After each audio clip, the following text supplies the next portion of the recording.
Bem-vindos ao nosso canal YouTube, nesse Falando Nisso de hoje, especial de introdução ao pensamento de Jacques Lacan a partir das imagens das capas dos seus seminários. Hoje abordando o seminário número 3, as psicoses, ou a estrutura freudiana das psicoses, como ele teria declarado. E essa capa é uma capa que exige um certo risco de interpretação, porque ela não se refere a uma obra de arte, como é usual, mas aparentemente ela foi tomada, essa foto, no átrio da rua de Lille, número 5, em Paris. O Bully vai colocar para vocês aí as fotos que a gente tem desse álbum, né? O álbum Jacques Lacan, elaborado pela Judith Miller.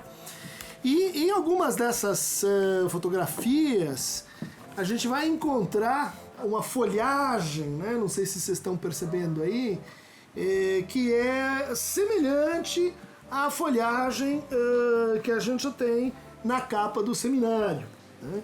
E, de fato, se você entra nesse espaço, né? A gente entra por uma porta grande assim, onde vocês estão vendo aqui o Lacan quase que tropeçar, e dá num espaço, dá num átrio. Esse átrio eu já tive lá uma vez, me lembro vagamente dele compor alguns vasos, alguns lugares que são compatíveis aqui com o que a gente está vendo da foto. Isso tudo então como desdobramento dessa capa, né, em que ele aparece ao lado dessa ramagem, né, na abertura do Seminário 3. Uma coisa importante de notar, e que agora vamos resolver isso retrospectivamente, é que os seminários, eles eram, como a gente já disse, aulas públicas orais. Mas ao final do ano, às vezes um pouco depois, o Lacan escrevia um texto que resumia aquele ano de trabalho. Então, no seminário de 1953, sobre a Carta Roubada, a gente vai encontrar um texto que está nos escritos, publicados em 1966, comentário ao texto da negação do Freud, de Jean Hippolyte, e resposta ao comentário de Jean Hippolyte sobre a Verneinung de Freud, ou sobre o conceito de denegação no Freud. O Seminário 3, ele é também contemporâneo de um texto muito importante, presente aqui nos escritos, que é Função e Campo da Fala e da Linguagem em Psicanálise. 1953 é um pronunciamento que ele faz em Roma. E é também contemporâneo de um texto que está editado à parte pela Jorge Isaac, chamado Simbólico, Imaginário e Real, né? 1953 é o ano que acontece essa saída do Lacan da Sociedade Psicanalítica de Paris, e que então ele fica num limbo institucional, porque imaginava que não estava saindo da IPA, mas acabou ficando sob julgamento aí durante 10 anos, de 53 até 63, para resolver esse impasse institucional. Enquanto isso, ele formou, né, a Sociedade Francesa de Psicanálise, que ficou conhecida então como a primeira escola de Lacan. No Seminário 2, que a gente também abordou aqui, de 54, 55, a gente vai ter como correlato nos escritos o trabalho que abre esse volume, que chama justamente o Seminário da Carta Roubada. Então ele está sintetizando ali o Seminário 2. Outro texto que é contemporâneo do Seminário 2 é Variantes da Cura Tipo,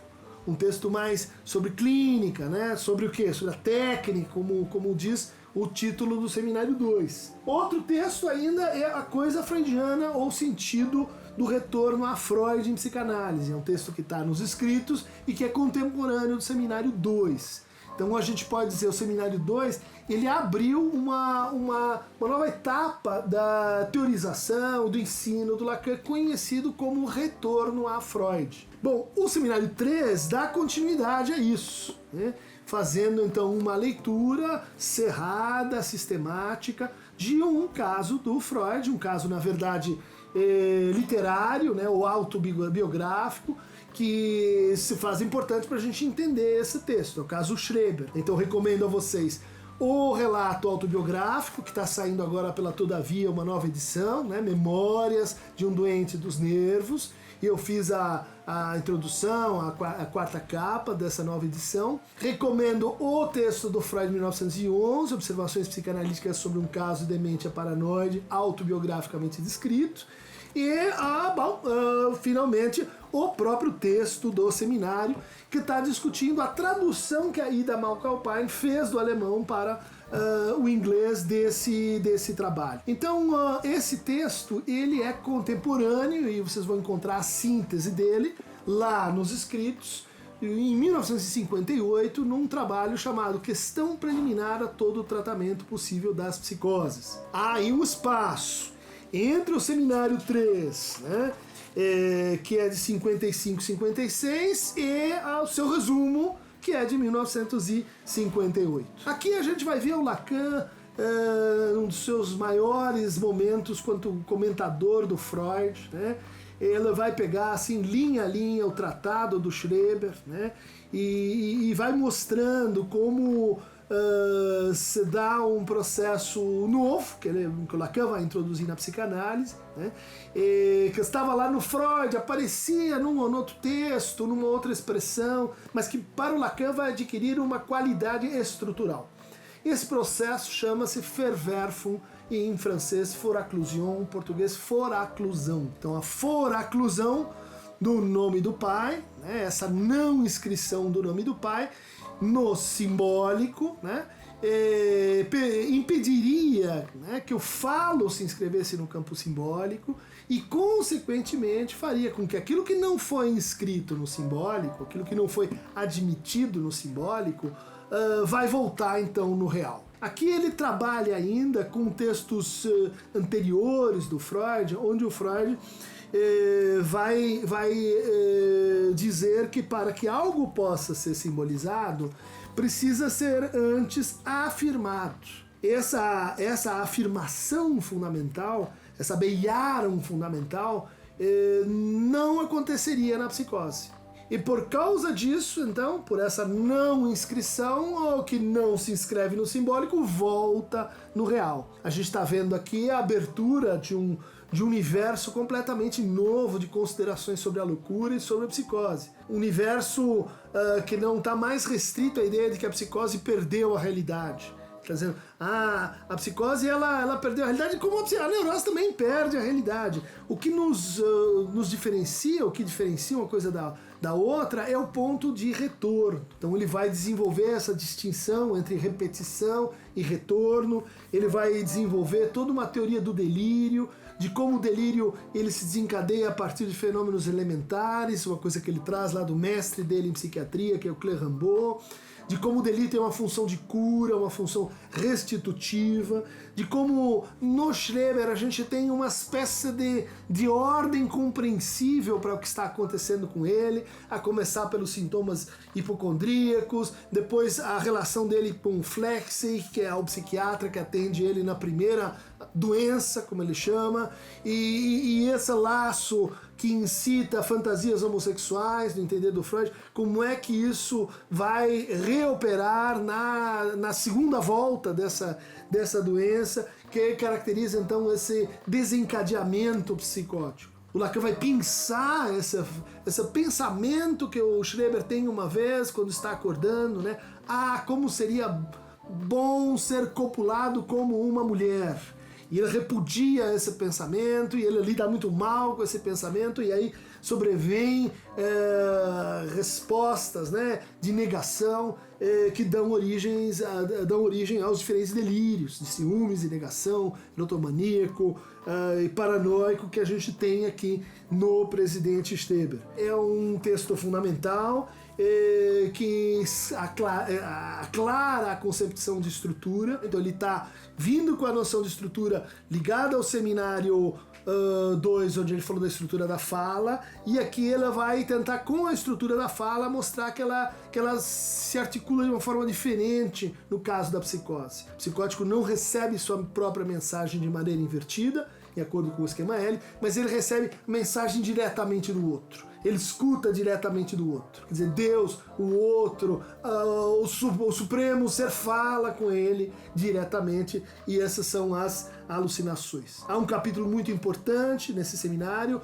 onde ele vai definir o que é uma estrutura a partir do que é uma questão. Né? E vai dizer assim, esta questão na histeria é o que quer uma mulher, e na neurose obsessiva é o que é a morte. Eu tiro dessa sessão, desse seminário, a seguinte colocação. O acesso da mulher ao complexo edípico, sua identificação imaginária, se faz passando pelo pai, exatamente como no menino, em virtude da prevalência da forma imaginária do falo, mas na medida em que esta é ela própria tomada como elemento simbólico central do Édipo. Se tanto para a menina quanto para o menino o complexo de castração assume um valor pivô na realização do Édipo, veja, central não é a relação, identificação paterna, mas é a castração. É muito precisamente em função do pai, porque o falo é um símbolo do qual não há correspondente equivalente.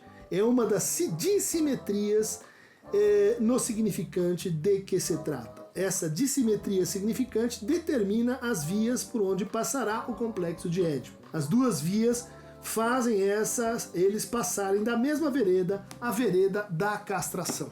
Então, está aí apresentado o Seminário 3, esse momento de comentário do Lacan sobre a obra do Freud e de amadurecimento da sua teoria do significante, da sua teoria da significação. O delírio é pensado como uma significação que não se fecha, que não se interrompe. Os diferentes fenômenos elementares, lá do caso do Schreber, são comentados nesse texto muito interessante que eu recomendo a vocês. No próximo encontro, vamos abordar por que o livro da relação de objeto, Seminário 4, de Jacques Lacan, tem na sua capa Urano devorando um de seus filhos, Cronos, melhor dizendo, devorando um de seus filhos, segundo essa representação do Goya, esse pintor espanhol. E para maiores fragmentos da obra de Lacan, clique aqui no Aqueronta